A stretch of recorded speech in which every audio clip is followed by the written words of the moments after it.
Hoy voy a hablaros de la Raspberry Pi Zero, un pequeño ordenador cuyo precio en el mercado en algunos países fue inferior a 5 euros y que revolucionó el mundo de la emulación de videojuegos.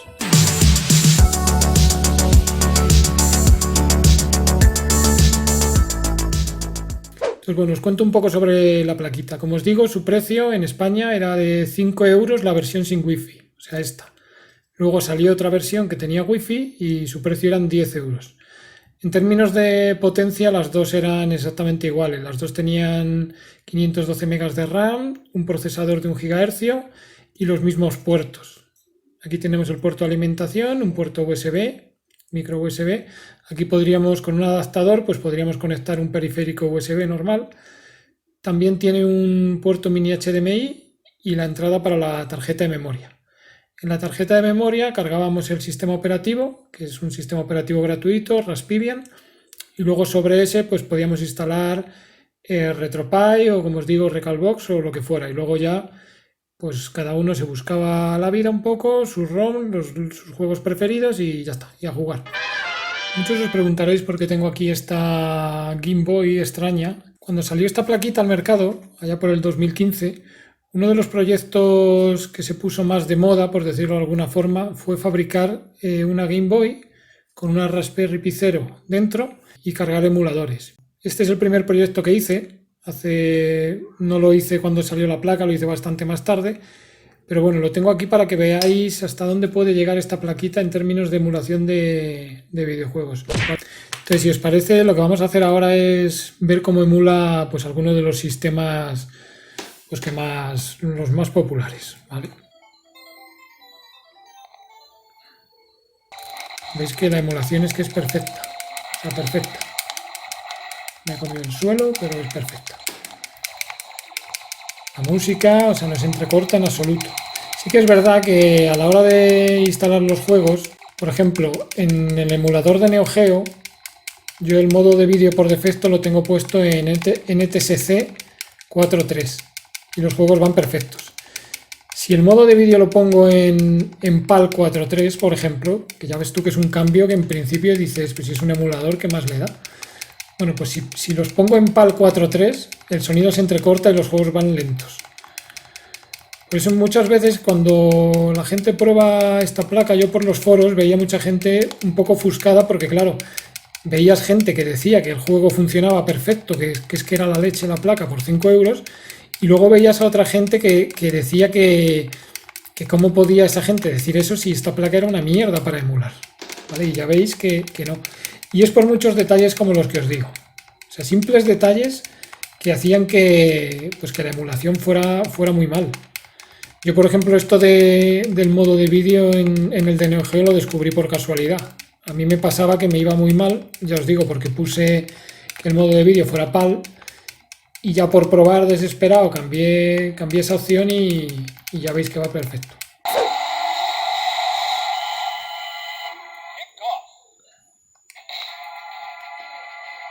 ¡Hala, va afuera! La verdad que está muy bien esta máquina.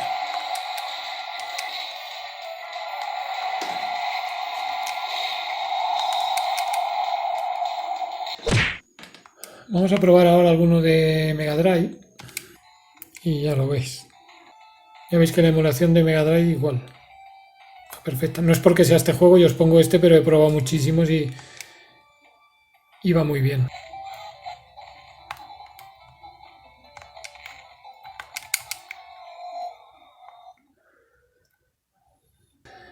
El Sunset Rider en Mega Drive fue de lo peor que había. La música es lo único que se salvó.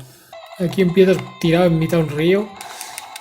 Este juego la verdad que se lo podían haber ahorrado. Nintendo consiguió la licencia exclusiva para consolas y en Mega Drive hicieron una cosa que, bueno, ya veis.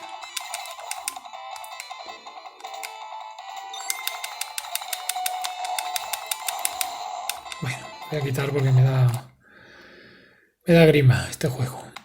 Mega Drive la verdad que ya os digo que también funciona bastante bien. Vamos a probar si queréis alguno de Super Nintendo.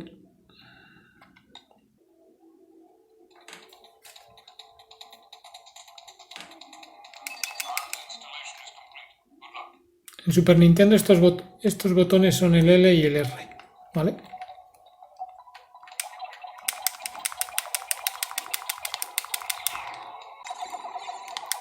Y ya veis cómo se mueve. O sea, Super Nintendo perfectamente también. Y ya os digo, no es porque yo sé que el Axel Eye funciona bien, pero es que he probado muchísimos juegos. Ahora probaremos, si queréis, el Sunset Riders, que es uno de los mejores que hay, mi favorito. Y veréis que va perfecto también. O sea, los juegos que sí que es verdad que los que no van demasiado bien son los que llevaban el chip FX, ¿vale? Por ejemplo, el Starwind, el Stone Race, esos no van demasiado bien. Pero todos los demás no hay ningún problema.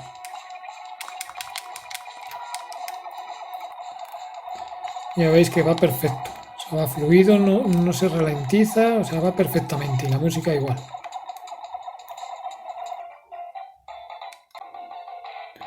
Ya veis cómo se mueve. Podemos pensar que sí, emular Super Nintendo hoy día, que vale, que no tiene ningún mérito, pero hay que verlo desde el punto de vista del precio al mercado que tuvo esta placa, o sea, 5 euros. O sea, que es que por poquísimo dinero tenías una máquina de emulación muy, muy decente. Y además súper pequeña, que le hacías una carcasa y eso te lo llevabas donde quisieras. Voy a probar ya por último de Super Nintendo, voy a probar el Sunset Riders, que os he dicho antes. Esta, bueno, como sabréis, esta sí que era una conversión de la versión arcade total. Y ya veis cómo va. Va perfecto. Sí que es verdad que este juego tiene algunas ralentizaciones, ahora veréis, pero la verdad que son poquísimas.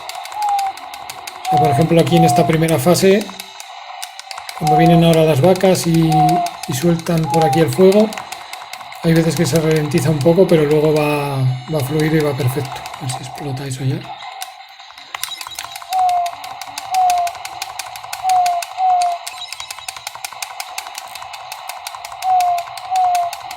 Ya veis que va muy bien.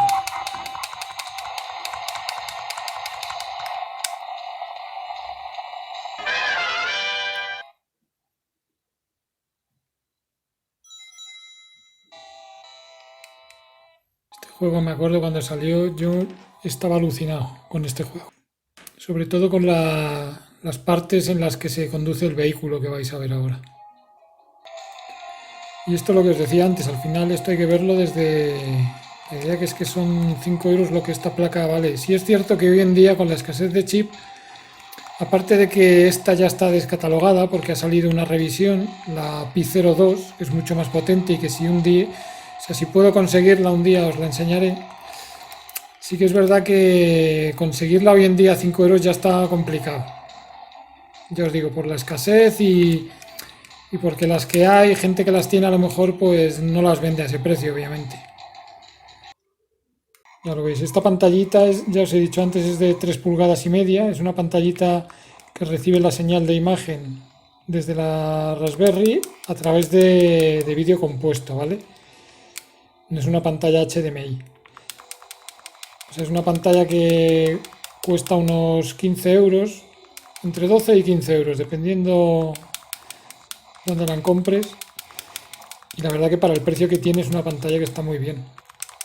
Y bueno, ya veis cómo emula el Mega CD. Final Fight, perfecto. Bueno, y vamos a probar por último de Mega CD. Voy a probar el Sonic. Ya veis cómo mueve la intro, que la mueve muy bien. Vamos a ver ahora el juego. Y aquí lo tenemos.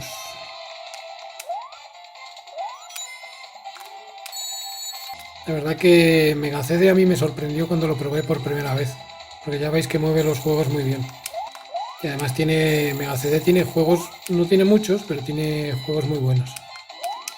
Para terminar, vamos a probar PlayStation, ¿vale? Que seguro que es el sistema que muchos tenéis ganas de ver, a ver qué tal va aquí. Y yo diría que es el sistema límite. Ahora lo veréis, pero por encima de PlayStation 1, la verdad que a esta placa ya no se le puede pedir más. PlayStation 1. Vamos a ver de lo que es capaz la Raspberry Pi Zero con este sistema.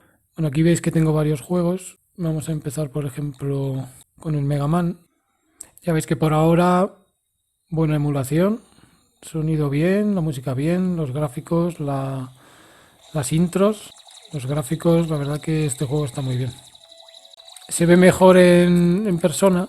La verdad que la grabación de vídeo le quita algo de calidad a esta pantalla, pero se ve muy bien. Se ve muy bien y en general la emulación, la jugabilidad, todo está muy bien. Yo la verdad que cuando compré esta placa y me puse con el proyecto no esperaba que PlayStation 1 lo emulara así de bien. Y ahora veréis más juegos, porque no es solamente este. Yo, de los que tengo descargados, que habéis visto ahí en el menú, pues prácticamente todos van muy bien. Pero bueno, al final probando algunos juegos te puedes hacer a la idea de si otros van a funcionar más o menos bien o no. Está claro que este en 2D, en tema de plataformas, ya veis lo bien que funciona. Esto es Inden. Este juego cuando salió yo estaba alucinado. Yo tenía, bueno, iba a comprar la Nintendo 64 y me esperé, no me compré la PlayStation, no la tuve nunca hasta que no fui ya bastante mayor. Y la verdad que este juego me alucinó en aquella época. Y bueno, ya veis, yo cuando vi cómo lo emulaba me quedé alucinado. Ya os lo digo. Vamos, que es completamente jugable. Llevo yo siglos sin jugar a esto. Bueno, vamos con el siguiente. Voy a probar ahora un clásico, uno de los primeros juegos que salieron para la máquina, el Wipeout, todo lo conoceréis. Este juego, la verdad que, bueno, los que vivisteis la época como yo cuando salió, pues lo mismo, marcó un antes y un después pues en todo, en los gráficos 3D, en la música, la velocidad a la que podía mover el escenario, las carreras, todo aceptar. ¿Para qué vamos a cambiar? Y aquí vamos. Este juego, ahora lo veréis, cómo se mueve, que se mueve muy bien. Pero yo diría que le falta un poco de la velocidad del original, ¿vale? Esto lo podemos ver, por ejemplo, en el tiempo. Veis que pasan los segundos. Viendo eso sí que más o menos parece que va el segundero que va bien. Pero yo diría, no sé, me da la sensación de que le falta un pelín de velocidad. Aún así ya lo veis que es jugable y lo mueve a una velocidad que está muy bien. La música igual, la música es directamente la música de la que venía en su CD, el audio calidad CD. ¿Vale? Bien, esta parte ha ido más rápido. Ahí parecía que ha recuperado los frames por segundo que le faltan. Pero vamos, en general, este juego es totalmente jugable y ya veis los gráficos. Que no tiene ningún defecto de texturas ni nada.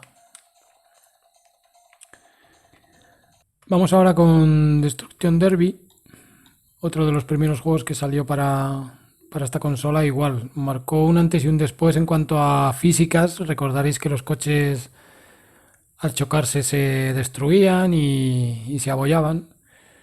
La verdad que eso impactó mucho en aquella época. De este juego salió una versión en PC que fue a la que yo jugué. Yo a la original de PlayStation 1, como os he dicho antes, yo no tuve esta consola, no la probé hasta ya bastantes años después. Y bueno, aquí lo tenéis. Ya veis cómo mueve este juego. O sea, lo mueve perfectamente. Perfectamente. Y ya veréis que es jugable totalmente y tiene solamente un defecto. Y un defecto que es muy absurdo y que ahora lo vais a ver. Si os fijáis, aunque yo mueva para elegir alguna de las opciones, no se marca nada. Ahora mismo yo estoy moviendo la cruceta. Estoy moviendo la cruceta y no sé lo que estoy eligiendo. Este es el único defecto que le he encontrado a la emulación de este juego. Entonces, para saber dónde estoy, le doy al botón. Y mira, tengo suerte que estaba en donde se eligen las carreras. Pero no lo sabes. Entonces, ese es un defecto que la verdad que es un coñazo. Le doy hacia abajo, a ver si me selecciona Go y jugamos. Bueno, ya veis, con tantos vehículos en pantalla y la verdad que apenas cae de frames cuando se ven todos los coches y es totalmente jugable. La música con calidad CD, la original. Al final estos juegos de los que eran de CD, pues la emulación va sobre unas imágenes. El primer archivo tiene lo que son los datos y luego todos los demás son las pistas de audio. De los que tenían audio con calidad de CD. Que bueno, en PlayStation la verdad que eran la mayoría. A ver si nos chocamos un poquito. Parece que me ignoran o es que no encuentro yo. Ahí me han dado bien. Ahí me han dado bien. Uf, me he quedado ya muy tocado. La verdad que con todos los juegos que tiene PlayStation 1 podríamos estar hasta mañana probando juegos. Vamos a probar ahora otro más. Vamos a probar el Tekken. Ya os he comentado antes que no funciona muy bien, va algo lento, pero bueno, así lo veis. La pantallita, ¿os acordáis? De carga. Bueno, no nos vamos a quedar aquí enviciados. Yo cuando lo probé por primera vez, al ver la intro y al ver cómo se movía todo, pensaba que lo emularía correctamente. Ya veis que toda esta intro la mueve bastante bien. Pero luego el juego, la verdad que ahora lo veréis. Aquí sucede algo parecido al Wipeout. O sea, no llega a ser injugable porque ya veis que se mueve bastante bien. Pero a mí me da la sensación de que está corriendo al 70, bueno, al 75, 80%, 85%, pero no al 100% de frames. Sí que es verdad que algunas veces se acelera, pero no sé, yo la verdad que se lo noto y bueno, es jugable y unas veces más que otras, pero yo le noto, no sé, le noto que le falta un poco de velocidad. Si miráis el timer veis que no es un segundo exactamente lo que pasa. Da la sensación de que es más tiempo. Por último, como os he comentado, vamos a probar uno de los Castlevania. Tengo estos dos que veis aquí. Vamos a probar este, por ejemplo. Y bueno, ya tenéis aquí el juego. Veis que la emulación es perfecta, o sea, súper rápido. La jugabilidad es perfecta, los gráficos, la música, todo. O sea, solo por este juego yo os diría ya que merece la pena encontrar un bicho de estos. Está claro que, a ver, hay alternativas mucho más potentes. O sea, no estamos descubriendo nada nuevo. La Raspberry 3, por ejemplo, la 3B o la 3B Plus, o la 3, la primera, o la A. Cualquiera de esas es más potente que esta, claro que su precio era bastante más grande. ¿Vale? No eran 5 euros, es que eran 5 euros lo que costaba esta plaquita. Vaya chapa nos están dando aquí. Bueno, a ver si nos cargamos a este señor, que parece que está cabreado, el hombre. Ya veis que todo, o sea, los efectos, todo, absolutamente todo está perfecto emulado. Vienen a rescatarme. Uy, que me voy a transformar en un bicho. Este parece que mucha resistencia no ha puesto. Yo el primer Castlevania que jugué fue el de Super Nintendo, el Castlevania 4. No probé la versión de Nintendo, no la probé ni en Game Boy tampoco. Luego ya los que salieron después, la verdad que están muy bien. Y bueno, la verdad es que podríamos estar probando juegos y sistemas hasta el año que viene, pero para que os hagáis una idea de lo que era capaz esta plaquita, la Raspberry Pi 0, yo creo que con todo lo que hemos probado es suficiente. Y nada más, si os ha gustado el vídeo, os agradezco mucho un like y que sigáis apoyando así al canal. Hasta la próxima.